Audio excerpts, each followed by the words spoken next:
The sun had barely risen over the crowded streets when Budi began his day, dragging his squeaky cart through alleys filled with yesterday's trash. Each can and bottle he picked wasn't just for survival, it was a fragile dream he refused to let die. People barely noticed him. To them he was invisible, a shadow among the waste. But in Budi's heart, a quiet fire burned. Every coin he earned meant one more step away from the darkness that had followed him since he lost everything years ago. Once Budi had dreams of becoming a teacher. He had loved books, their smell, their promise of a world bigger than poverty. But fate was cruel. His father's death forced him out of school, pushing him into the harsh reality of scavenging. Every evening, after selling the day's scraps, Budi would sit by the riverbank holding a torn notebook he found in the trash. Its pages were filled with words of hope from some forgotten child. He read them like prayers, whispered into the night. One day, as he sorted bottles behind a restaurant, Budi saw a small boy digging through the garbage for leftover food. The boy's face was pale, his eyes hollow. "Why aren't you in school?" Budi asked softly. The boy just shook his head. That moment pierced Budi's heart. He saw his younger self in that hungry boy, dreams buried under plastic and dirt. If no one helps him, Budi thought, he'll grow up like me. And for the first time he felt anger mixed with purpose. That night Budi couldn't sleep. The sound of the boy's stomach growling echoed in his mind. Under the flickering light of his tiny shack, he began to write in his old notebook, "If I can't be a teacher, maybe I can help others learn." The next morning, Budi began collecting not just bottles, but books. He searched dumpsters behind schools, offices, and homes. Torn pages, half-used pencils, broken bags, he took them all. "Trash for them," he whispered, "but treasure for someone else." Neighbors laughed at him. "You can't feed kids with books," they mocked, but Budi didn't listen. Every evening he cleaned and repaired the items, stacking them neatly in his shack. Slowly, the room turned into a tiny library. Then came the day he found Leela, a barefoot girl crying near the market. Her mother was sick and she'd stopped going to school. Budi offered her an old notebook. "Here," he said with a gentle smile, "your dreams don't have to stop." Lila's eyes lit up.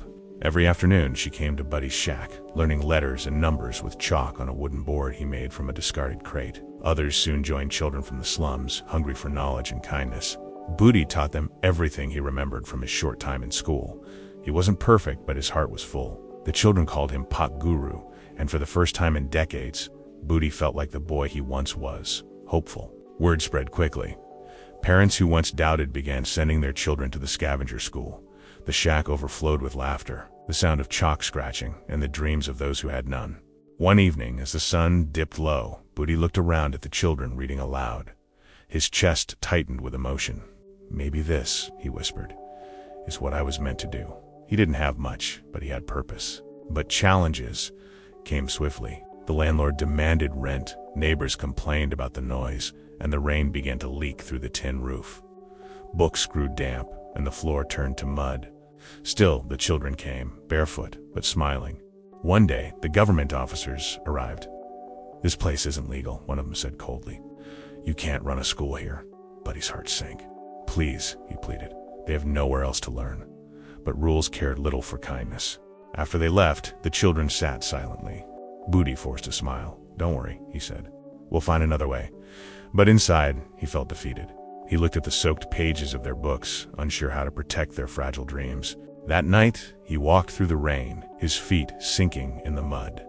He stopped at the same riverbank where his journey began. "God," he whispered, "I'm just one man, but please don't let their light go out." In the darkness, he noticed a man standing under an umbrella, someone who had been watching. "Are you the one teaching the slum children?" the stranger asked. His voice carried warmth. "I've been looking for you." Budi stared, unsure if this was real. The man smiled. "My name is Rendra. I run a community foundation. Let's talk. I think I can help you build something bigger." The rain fell softly, washing the dirt away, as if hope had returned once more. Budi could hardly believe his ears. A man wanted to help him build a school? He stood speechless as Rendra smiled. "You've done something remarkable," Rendra said. "You've built hope from garbage. Let's turn that into something lasting." The next morning, Rendra returned with his team. They listened as Budi spoke of his dream, to give every poor child a chance to learn. His words trembled, yet his eyes shone. Rendra nodded. "You may not have money, Budi, but you have vision." Days turned into weeks. Together, they searched for land a safe place near the slums. Budi worked tirelessly, sorting recyclables by day and sketching classroom designs by night. His hands were rough, but his heart had become gentle with hope. One afternoon, Rendra brought good news. "We've secured a small plot," he said. "It's not much, but it's a start." Tears welled in Budi's eyes. He bowed his head, whispering, "Thank you, God. The children will finally have a real home." The construction began with little more than scrap wood, tin sheets, and faith. Budi worked alongside volunteers, hammering nails with blistered hands.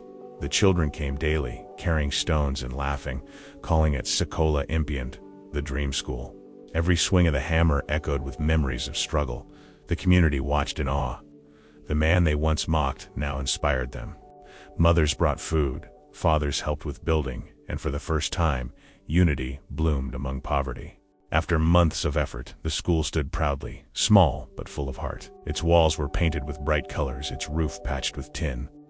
On the front, a wooden sign read, "The Hope Learning Center, founded by Budi, the Scavenger." Opening day arrived. Dozens of children came, some barefoot, some carrying bags made from rice sacks. Budi stood before them in a clean shirt, borrowed for the occasion. His voice trembled as he said, "Today, we begin our new story." When the children shouted, "Yes, Pat Guru," the sound carried through the alleys like music. Budi smiled through tears. He had no diploma, no certificate, but in that moment, he felt like the greatest teacher in the world. Months passed, and the school grew. Donations trickled in books, uniforms, chalk. Rendra helped register it officially. Reporters began visiting, sharing Budi's story across the country. He became a symbol of quiet heroism. One day, a boy approached him shyly. "Pak, when I grow up, I want to be a teacher like you." Budi knelt, placing a hand on the boy's shoulder. "Then promise me you'll teach those who can't pay. Knowledge is only real when shared." But fame brought challenges too. Some accused him of seeking attention, others said he's just a scavenger, what does he know? Budi stayed silent. His answer was in every smiling child, every voice learning to read under the dim light. When the first batch of students graduated elementary level, Budi organized a small ceremony. No fancy gowns, just handmade paper hats. He gave each child a book, saying softly, "Your story doesn't end here, it begins." Years passed. The school expanded 3 classrooms, then 5. Volunteers turned into full-time teachers. Some of Budi's earliest students returned as educators, eager to continue what he started. The cycle of hope had begun. One morning, Rendra visited with news. "We've secured government support," he said. "You'll receive funding to open schools in other villages." Budi's eyes widened. "More schools?" he whispered. "That means more dreams." Together, they opened branches across the regions. Mall learning centers in abandoned huts, under bridges, in market corners. Budi traveled everywhere, his old cart replaced by a van filled with books instead of bottles. He never forgot his roots. Every weekend, he still walked through the old slum, greeting scavengers like family. "Keep your heads up," he told them. "Trash isn't the end. Sometimes it's where miracles begin." When the 100th child officially enrolled, the community gathered for celebration. Lanterns glowed in the night skies, children sang songs of gratitude. Budi stood quietly, his eyes glistening, his soul at peace. Looking up at the stars, Budi whispered, "I once searched for value in garbage. Now I see. The real treasure was never in the things I found. It was in the lives I touched." His voice broke, carried away by the warm night breeze. As the lanterns floated higher, illuminating the dark sky, Rendra stood beside him. "You've done it, Budi," he said. "You've turned pain into purpose." Budi smiled. "No," he whispered, watching the lights fade. "They did. I just picked up the pieces."